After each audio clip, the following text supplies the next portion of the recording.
بسم الله الرحمن الرحيم الحمد لله رب العالمين والصلاة والسلام على أشرف الأنبياء والمرسلين وعلى آله وصحبه أجمعين سبحانك لا علم لنا إلا ما علمتنا إنك أنت العليم الحكيم ولا حول ولا قوة إلا بالله العلي العظيم الحمد لله الذي هدانا لهذا وما كنا لنهتدي لولا أن هدانا الله رب اشرح لنا صدرنا ويسر لنا أمرنا واحلل عقدة من لساننا يفقهوا قولنا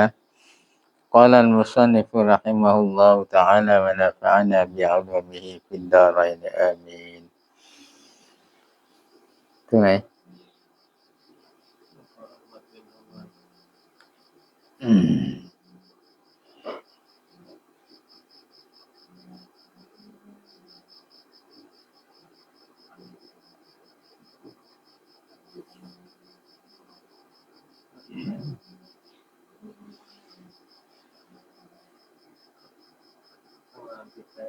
ฮะ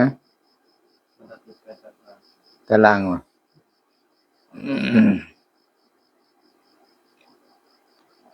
maka Ahmad bin Hanbal pun bersembunyi dirinya nah nah ก็เรื่องที่เราเรียนมาแล้วนี่ก็มันเหมือนยึดในกลางเรื่องพอดีเนาะคือมันบอกว่าแรกเริ่มของคนกล่าวว่ากุรอานมักลุกนั่นก็คืออะมัดบินอบีดาอูดเลยคำพูดของอะมัดบินอบีดาอูดนั้นตกไปถึงมะมูนเนี่ยเป็นประมุขของเมืองบักดาดนะ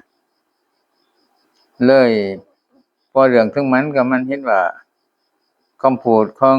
อะมัดบินอบีดาอูดสวยมันว่านะกล่าวว่ากุรอานมักลุกนะแล้วก็มันก็วิเคราะห์เลยว่าคำพูดอะมัดบินดาอูดนั้นถูกต้องนะมันว่าเลยมะมูนก็ตามอะมัดบินอบีดาอูดคือกล่าวว่ากุรอานมักลุกนะเลยก็มันก็ได้ใช้ให้เผยแพร่ไปยังทั้งหมดเมืองที่ใต้การปกครองของมันน่ะเผยแพร่ใช้ให้กล่าวว่ากุรอานเดียวเป็นมักลุกเลยทุกๆคนที่ว่าไม่ตามก็มันค่าใครที่ไม่กล่าวว่ากุรอานมักลุกมันค่าหรือว่ามันตีหรือว่ามันขังเลยมาเอาหลักฐานที่ว่ากุรอานมักลุกนี่คือในคำของอัลเลาะห์ตะอาลาที่กล่าวว่าอินนาญะอัลนากุรอานันอะรอบียะแต่จริงเราได้ทำกุรอานเดียวนี้อย่างภาษาอาหรับเป็นภาษาอาหรับเลยมาดาลีบอกที่กล่าวว่ากุรอานมักลุกเดียวนี้มันเอาหลักฐานว่าทุกๆสิ่งที่ถูกทำถูกสร้างนั้นทุกๆสิ่งที่อัลเลาะห์ตะอาลาสร้างนั้นตกเป็นบารูแหละนะเลยบางอุลามะก็ไม่ตามบางอุลามะอะไรล่ะตามโดยสาเหตุกลัวว่าถ้าไม่ตามมันไม่ว่ากุรอานมักลุกนั้นกลัวว่ามันสิฆ่าหรือว่ากลัวมันสิขังหรือว่าบ่มีถูกตี แล้วก็ส่วนหนึ่งจากอุลามะก็ไม่ตามเลยส่วนพวกที่ไม่ตามก็พวกที่ตามนั้นมันก็ให้รางวัลมากมายนะแล้วก็พวกที่ไม่ตามนั้นมันก็ทำให้เจ็บด้วยหลายๆอาซับหลายๆประเภทอาซับจนกระทั่งว่าฆ่ากันยังบางคนก็มันก็ขังหลัง และบางคนก็ ผู้ที่ไม่ตามนั้นส่วนหนึ่งจากคนที่ไม่ตามคืออิหม่ามอะห์มัดบินฮัมบาลอะห์มัดบินฮัมบาลเนี่ยเราเรียนประวัติมันแล้วแน่นอน คือประวัติมันแรงกับใครล่ะดาฮลีนั่นเนาะอบูฮานิฟะห์นะคืออะห์มัดบินฮัมบาลนั่นแหละเลยมันสิฆ่าใช่นั่นมันต้องการที่ฆ่าอะห์มัดบินฮัมบาลมัซฮับฮานาฟีเนี่ยเนาะono Abu Hanifah mazhab Hanafi Ahmad bin Hanbal เนี่ยฮัมบาลีแหละเนาะอะห์มัดฮัมบาลบินฮัมบาลฮัมบาลีเลยคร่าวๆว่ามันสิฆ่าอะห์มัดบินฮัมบาลนั้นถึงไปยังอะห์มัดคืออะห์มัดขอดุอาแทนต่ออัลเลาะห์นะเลยพอขอดุอานั้นไม่ทันถึงเช้านะก็ได้ยินเสียงร้องในบ้านของหมอมูลทิพย์เนี่ยหมอมูลไปย่าเลยเดี๋ยวนี้ปลาหมดเลยเดี๋ยวนี้ตายเลยอามัดบินฮัมบาลขอดุอาไปย่าที่บังคับให้มันกล่าวว่ากุรอานมักลุกตายนะแล้วก็มีคนชายคนหนึ่งของอามัดบินฮัมบาลเนี่ย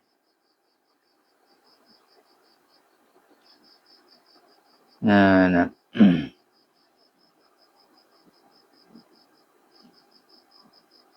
คนชายคนนั้นก็มันได้กล่าวว่า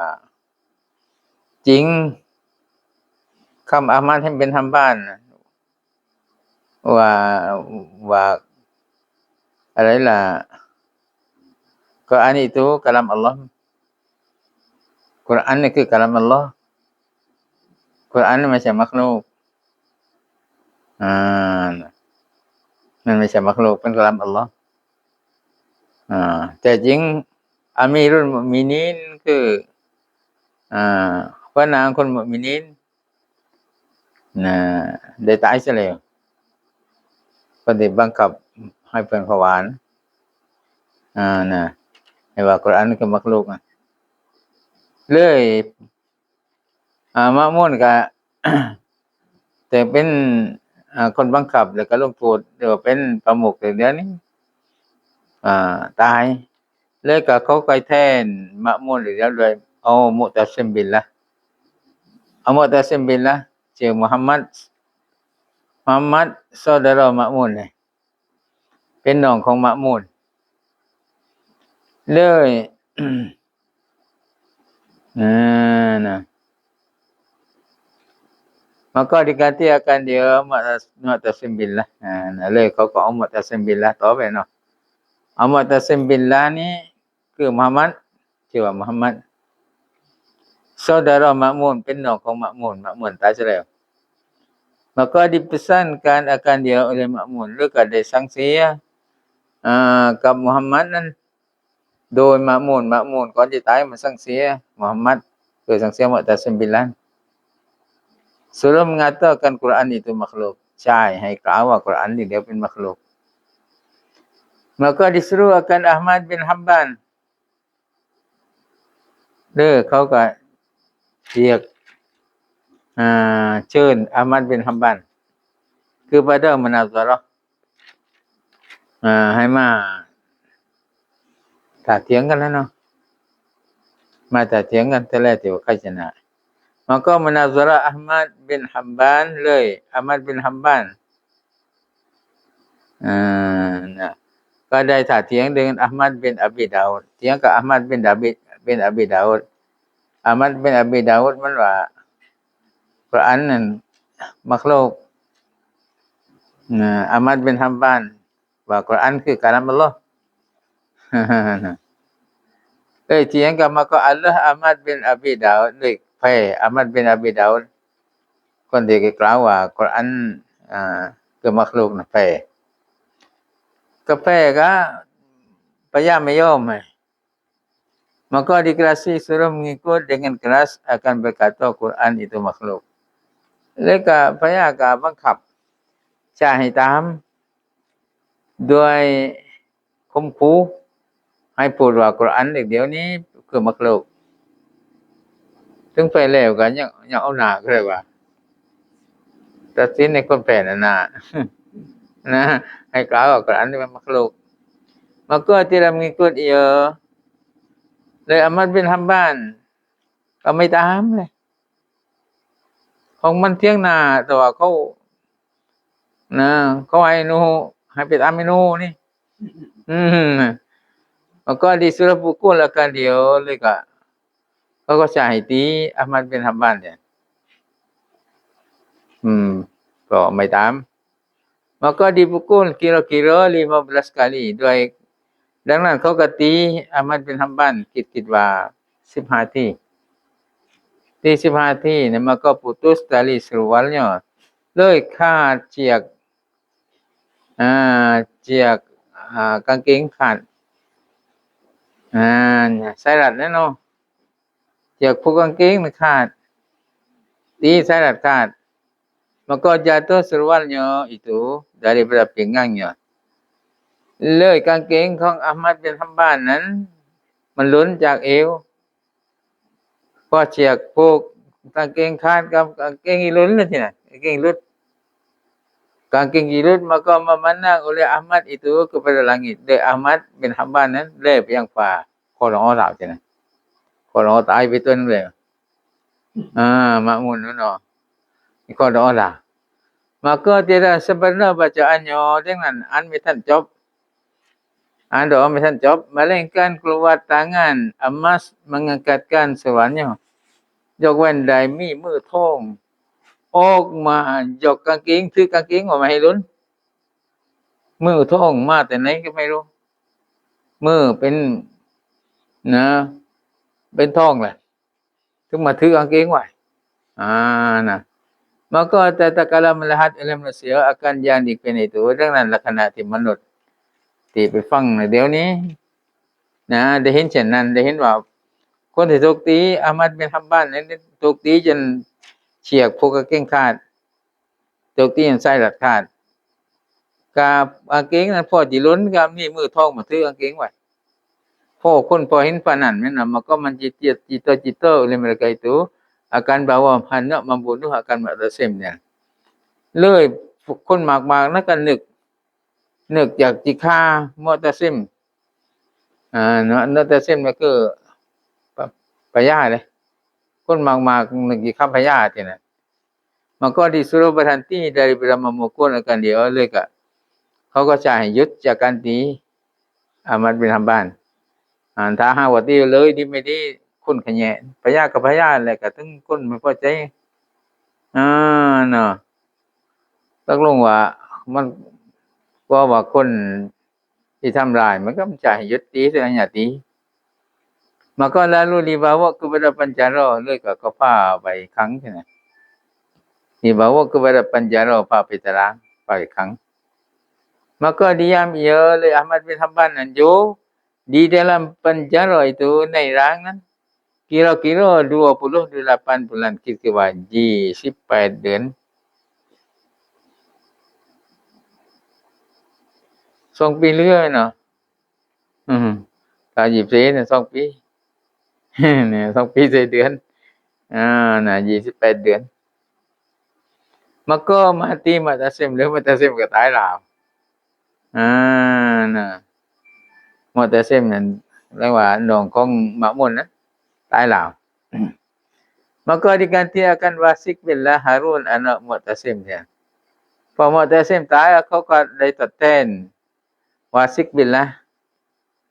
นะ Wasik billah Harun anak Mu'tasim คือชื่อว่า Harun ลูกของ Mu'tasim อย่างเดียวนี่แหละ maka menyatakan pula akan Quran itu makhluk เลยอันนี้ก็เหมือนกัน Harun ก็เหมือนกันมันก็ได้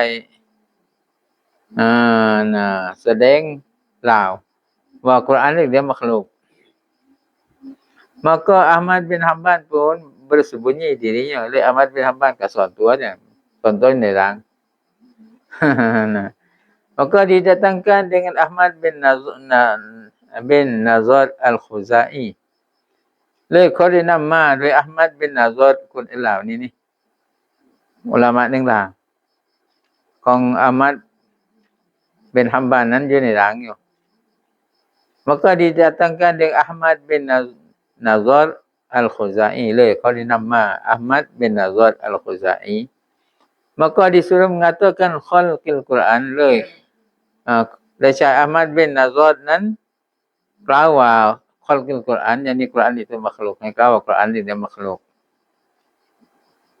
กล่าวว่า Quran makhluk นะ maka berkata ya เลย Ahmad bin Nazar ว่า Quran itu kalam Allah Quran คือ kalam Allah nah Quran คือ kalam Allah maka berkata ya เลย Harun กล่าวพยานHarun ini halal darahnya คนนี้ halal darah เลือดของมัน halal คือฆ่าได้มัน halal darah ตัวนั้นฆ่าได้ halal เลือดของมัน maka disuruh bunuh akan dia oleh ก็มันใช้ให้ฆ่า Nazar Al-Khuzai Ahmad bin Nazar maka dibunuh akan dia oleh เขาฆ่า Ahmad bin Nazar dan dikeratkan kepalanya ฆ่าแล้วก็ตัดหัวตัดคอเนาะ dan digantungkan kepalanya itu pada pihak Syirki และเอาฟัวนั้นไปแฝนในพระทิศตะวันออกyakni pihak Matahari naik kota negeri Baghdad คือในพระวันขึ้นของกำแพงเมืองบักดาดพระวันขึ้นคือพระวันออกพระทะออกของกำแพงเมืองบักดาด beberapa hari หลายวันมั้ยนะ kemudian dipindah disuruh gantung pada pihak Maghrib หลังจากนั้นเขาก็เลื่อนชาให้เอาไปแฝนพระตะตอกลาวdipindah disuruh gantung pada pihak Maghrib pula หลังจากแฝนตะออกกำแพงแล้วหลังจากนั้นชายเอามาแฝนตะตอก maka didengar akan dia oleh เขาได้ยินกันเดียวกับหัวนั้นหัวที่ถูกตัดนั้น pada malam ni tengahคืนมาbaca kepalanya itu ได้ยินหัวที่เขาตัดนั้นอ่าน la ilaha illallah เขาอุจับla ilaha illallah หัวที่ถูกตัดอย่างนั้นการมาbaca surah Yasin Yasin กันลาวหัวดอกdan suatu riwayat และกันในบางรายงานว่ามาbaca alif lam mim hasiban nasu an yutraku an yaqulu amanna wa hum la yuftanun alif lam mim hasiban nasu an yutraku an yaqulu amanna wa hum la yuftanun มนุษย์คิดดื้อว่าเขาจะปล่อยวายอัยยะกูลูอามันนาในการที่เขากล่าวว่าในการที่มนุษย์กล่าวว่าเราน่ะอีมันว่าฮุมลายุฟตานูและพวกนั้นไม่ถูกพิจารณาไม่ถูกตรวจสอบไม่ต้องไปนึกในเมื่อเรากล่าวว่าเราเป็นคนอีมันแน่นอนถูกตรวจสอบได้แล้วมันนึกเรื่องว่าจะไม่ถูกตรวจสอบว่าเขาสิปล่อยวายก็เพราะเรากล่าวว่าเราคนอีมันแน่นอนพวกมนุษย์จะต้องตรวจสอบอยู่แล้วยิ่งคนที่ว่าเพิ่งมาเขาอีมันไหมว่ามันจับไหมเนี่ยเราคิดแล้วมันอยากไปหมดมันยังก็อยากจิกล่าวตักเวนก็อยากจิรองก็ติด้านก็อยากทุกตรวจสอบไปหมดเลยหรือว่าพ่ออยู่ได้สักพักถึงกับมันกระทบกับความอดอยากต่อความอยากจนที่นั้นเป็นคนอีมันเล็กเดียวกินก็อยากแต่เกี่ยวตาโน่นแยกกินได้แล่นก็กินหมดโน่ก็ถอดหอมดอกนี่พอไปตานี้ ของกินได้แล้วก็ต้องบิสมิลลาห์ก่อน เนาะสัตว์ที่กินได้นี่ก็ที่ต้องสละก่อนต้องล้างก่อนนั่นแหละนะมนุษย์นั้นนึกหรือว่าเขาจะละไม่ถูกตรวจสอบในกระเพาะมันกล่าวว่าพวกเราคนอิมันในเมื่อเรากล่าวว่าเราคนอิมันไม่ต้องเจ้านึกแล้วว่าเราไม่ถูกตรวจสอบแน่นอนถูกตรวจสอบอยู่นี่Maqam Nyiru Harun itu huwa nalaan ayat nan Maqam Nyiru Harun itu menyurat pada kertas Harun dia คนที่ใช้ตัดหัวนั้นได้เขียนในกระดาษ ikat pada telinganya เขียนนั้นเอามาปกที่หูของหัวนั้นหูติดไปกับหัวมั้ยปกแป้นที่หูเขียนว่าเพิ่นล่ะ Bismillahirrahmanirrahim Hadza ra'su Ahmada Ibni Nadrin al-Khuzai Da'ahu Abdullah al-Imam Harun al-Wasiq billahi Amirul Mu'minin ila al-qawli bi khalqil Qur'ani wa nafyish syubahi fa'aba illa al-mu'anadati fa'aba illa al-mu'anadata fa'ajjalahu Allah ila an-nari Bismillahirrahmanirrahim Hadza ra'su Ahmada Ibni Nadrin al-Khuzai Da'ahu Abdullah al-Imam Harun al-Wasiq billahi Amirul Mu'minin ila al-qawli bi khalqil Qur'ani wa nafyi syubahi fa'aba illa al-mu'anadata fa'ajjalahu Allah ila an-nari Artinya mereka inilah kepala Ahmad bin Nadhr al-Khuzai นี่แหละคือหัวของอามัดลูกของนาฎรอัลคุซาอี telah menyerukan dia oleh Abdullah al-Imam Harun al-Wasiq billah ได้เรียกร้องกับมันนั้นกับอามัดนั้นโดยอับดุลลอฮ์บาของอัลเลาะห์คืออัลอิมามฮารูนคืออิมามฮารูนอัลวาซิกบิลละอามีรุลมุมินีนซึ่งเป็นหัวหน้าของคนมุมินเรียกร้องkepada berkata dengan makhluk Quran itu เรียกร้องกับการกล่าวด้วยว่ากุรอานเป็นมักลุกmaka hendak menafi dan hendak menafikan syubhat และต้องการที่ปฏิเสธsyubhat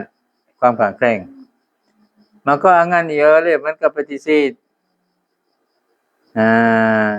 Ahmad al-Khuzai เนี่ยไม่ยอมว่ากุรอานมักลุก Melainkan ingkar ยกเว้นปฏิเสธ maka telah menyegera akan dia dengan ได้ทำความริบร้อนกับมัน oleh Allah Taala Allah Taala ให้มันนั้น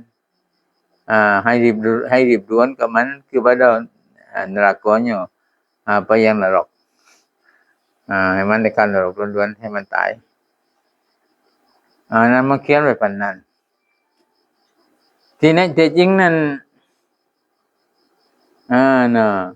พวกนี้ไม่ใกล้กล่าวว่ากุรอานมักลุกเพราะอะไรล่ะเพราะว่ากุรอานอย่างเดียวนี่sifat kalamก็เขาเรียกกุรอานก็เขาเรียก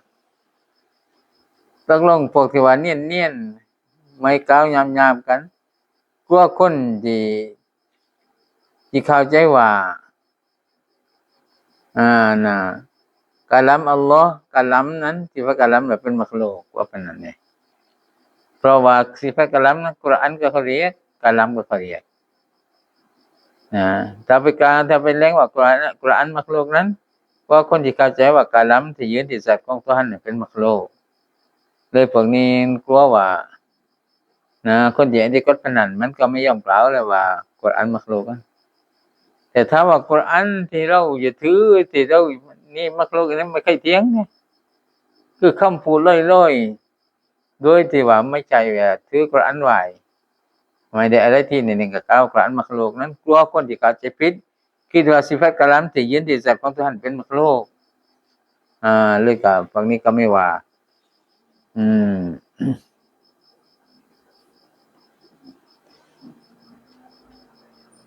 maka menyuruh Harun itu menyurat pada kertas le Harun dia syai เขียนในกระดาษdiikat pada telinganya ให้เอามามัดที่หูของหัวนั่นน่ะมัดที่หูของหัวที่ถูกตัดนะ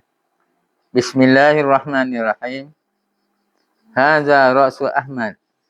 Ibn Nadhr Al-Khuzai Da'ahu Abdullah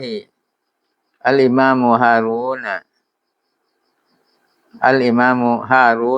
Al-Wasiq billahi Amirul Mu'minina ila al-qawli bi khalqil Qur'ani wa nafyi syubhi fa'aba illa al-mu'ananata fa'ajjalahu Allah ila an-nar. Artinya inilah kepala Ahmad ni laki huwa Ahmad bin Nadhr Al-Khuzai telah menyerukan dia oleh Abdullahได้เรียกร้องกับมันนั้นโดยอับดุลลอฮ์อิหม่ามซึ่งเป็นผู้นำคือฮารุนอัลวาซิกบิลละนะอามีรุลมุอ์มินีนเป็นนายของคนมุอ์มินีนเป็นพยานนะเรียกร้องkepada berkata dengan makhluk Quran itu กับการมากล่าวว่ามักลุกกุรอานนะเรียกร้องให้มาว่ากุรอานมักลุกกุรอานคือสิ่งที่ถูกสร้างmaka hendak menafikan syubhat ดังนั้นต้องการที่จะปฏิเสธความกลางแกล้ง maka angan ia เลยก็อามัดบินนาซอดก็ปฏิเสธนะmalaikat ingkar jawaban mereka ปฏิเสธแน่นอน maka telah menyegera akan dia oleh Allah Taala kepada nerakanya oleh Allah Taala ได้ให้มันรีบด่วนในการตกนรกนะมันรีบด่วนในการตายmaka mati wasik le wasik kan ตายแล้วทีนะHarun wasik billah Harunก็ตาย digantikan saudaranya al-mutawakkil ala Allah เลยเขาก็เอาน้องของมันมาแทน al-mutawakkil ala Allah Ja'far maka masuk atasnya Abdul Aziz bin Yahya เลยได้ข่าวไปหาญาฟานั้นโดยอับดุลอาซีซลูกของยะฮยาคือpadanya padaญาฟานั้นนะอับดุลอาซีซลูกของยะฮยานี่เข้าไปหาญาฟาซึ่งเป็นพญานะ maka berkata ya Abdul Aziz kawa maka adalah yang terlebih ajib daripada pekerjaan wasik มันว่าอย่างละสิ่งที่ยิ่งที่แปลกจากการงานของวาสิกการงานของฮารุนพยาคนก่อนนั้นมาบุนุอัลมัดบินนาซอดตอนกันนาซอดนี่กันนาซอดคือฆ่าอัลมัดบินนาซอดอัลคุซาอี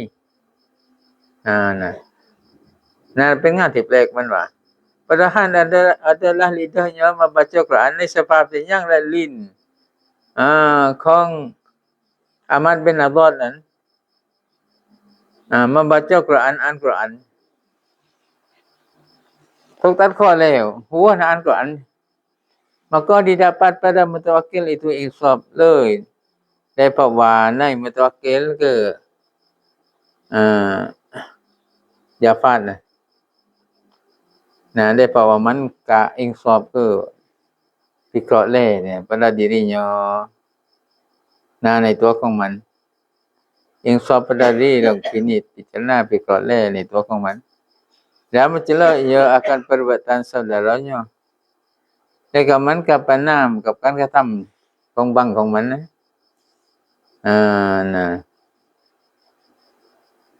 ฮารุนเนี่ยเนาะที่ได้ฆ่าอามัดบินนาซอดมันประนามมันบังของมันฆ่าอามัดไม่ถูกนะได้เลยถ้าอามัด เป็นคนที่ว่าผิดจริงๆได้ที่ถูกตัดข้อแล้วมาอ่านกุรอานอยู่เลยนะได้ที่มาอยู่ซิกิรอยู่เลยนี่นะถ้าว่ามันผิดจริงนะmaka disuruh kepada segala negeri dengan berkata Quran itu bukan makhluk artinya ด้วยกับมันได้ใช้ให้เผยแพร่ไปทั้งหมดเมือง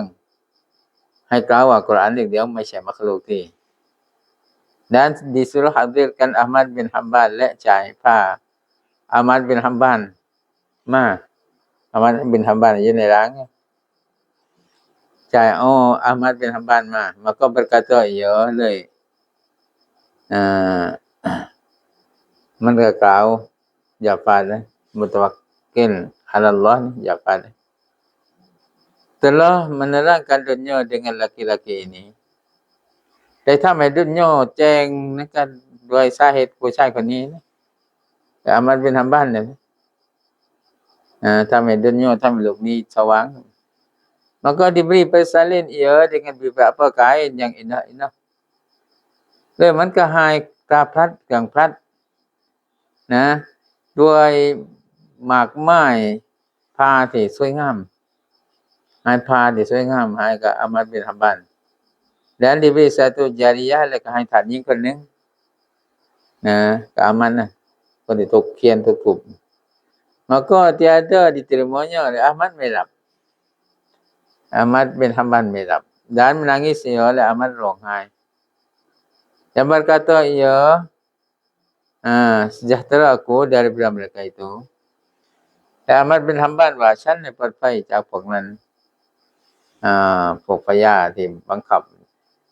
ให้กล่าวกุรอานมักลุกนะฉันปลอดภัยจากพวกนั้น pada sekalian umatku ในทั้งหมดอายุของฉัน yang hampir umatku dibala dengan mereka itu yang kataว่าใกล้แล้วอายุของฉันนี้ยังถูกบาลาด้วยฝั่งนั้นกายถูกบาลาด้วยฝั่งนั้นกายถูกฝั่งนั้นฆ่ามัน dan dengan dunia mereka itu mereka กายถูกบาลาด้วยดุนยาของพวกเขาไหนล่ะสิ่งที่เขาให้มากๆนั้นไม่ถึงว่าดุนยาAhmad bin Hanbal ไม่เอา kemudian ditinggalkan kain bersalin itu หลังจากนั้นAhmad bin Hanbal ก็ได้ลาผ้าพลัดนั้น dikembalikannya akan dia ก็ส่งคืนผ้าพลัดที่พญาให้ไม่เอาkata Bishr al-Hafi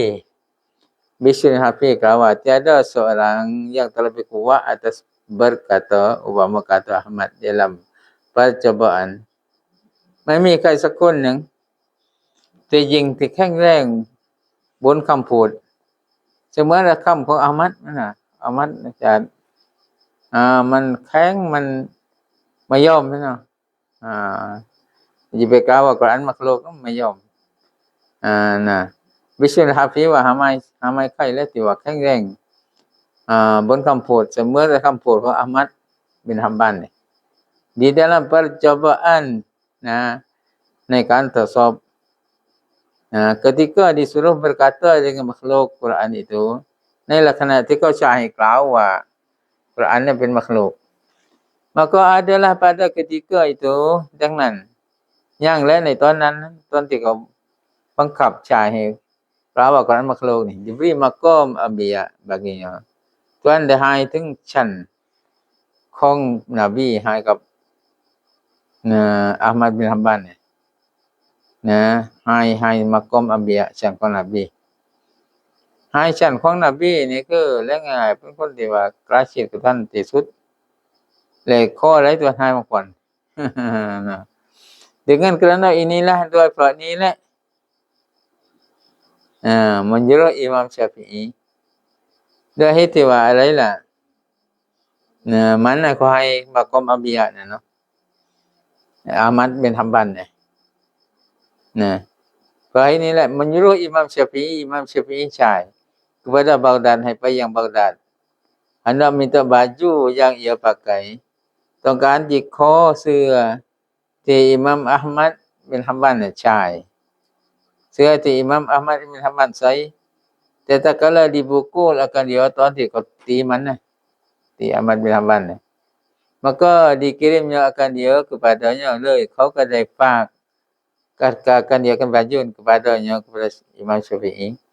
เลยเขาก็ได้ฝากเสื้อของ Imam Ahmad ให้กับ Syafi'i Imam Syafi'i maka mengambil oleh Syafi'i itu akan baju itu เลย Imam Syafi'i ก็ได้เอาเสื้อนั้น dan dibasuhnya dan kau malang dan diminum ia akan ayatnya kau mendum nam ล้างเสื้อนั่นเลย kemudian maka ditaruh akan yang lebihnya dalam kaca หลังจากนั้น Imam Syafi'i ได้เก็บไว้ของเหลือนั้นในแก้วนะเก็บไว้ในแก้ว maka tiap-tiap sakit jangan tutupi si cepet daripada sahabatnya จากลูกศิษย์จากเพื่อนๆของ Imam Syafi'i diberi sedikit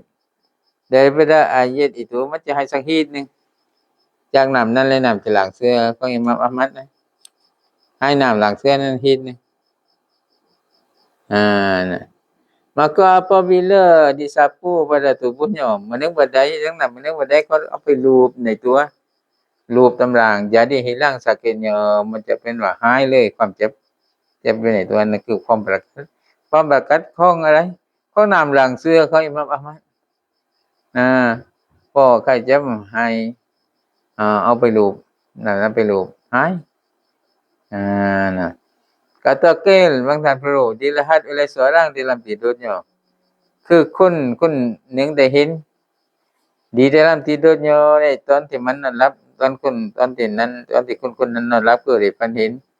akan Ahmad bin Hanbal ฝันเห็น Ahmad bin Hanbal คนที่ตกเกียนนั่นเนาะ maka berkata ia เลยคนที่ฝันเห็นกล่าวว่า apa diperbuat bagimu อะไรที่เขาทำให้กับคุณน่ะ katanya Imam Ahmad ว่า diampun bagiku เขาอภัยให้กับฉัน kemudian berkata ia bagiku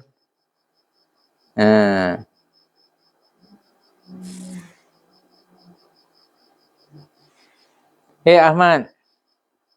dipukul akan dikau kerana aku takutku bahkan maka firmanlah ini mukaku tilik olehmu kepadanya